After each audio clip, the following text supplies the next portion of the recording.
Here's our beautiful 1010 room.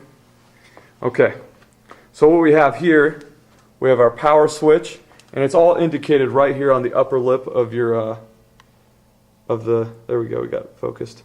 So we got our AC connection, our power, and it corresponds right down if you just drop down there. So you got your stuff there. Label.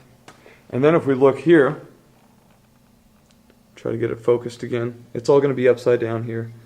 But you got your MIDI through, out, and in. We have it connected to in, and I'll show you, or out, and I'll show you how all that stuff works on a later tutorial. You have your contrast. Contrast is helpful when you can't see your screen and you want to adjust it. You got your foot switches here, foot switch connections for any kind of damping or sustained pedals that you want to put on there. You have your audio input, which you plug in, and then you can actually record stuff on the onboard sampler here. Very useful.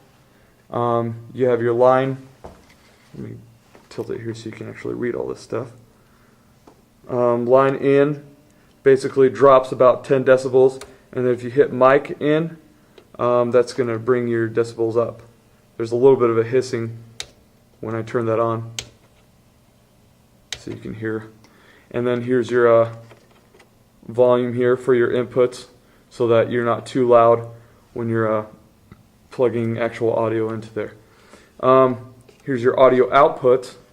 Here's your main, left and right, or left mono. And then you have 4 individual outputs that are very useful when you're actually, this is actually hooked up to a metronome here, headphone amp. So that way musicians can actually hear the metronome, and in the mains you don't hear anything. You don't hear any metronome, and I'll explain all that in the later tutorials. And that's pretty much your Korg Triton. Thank you. Indicators.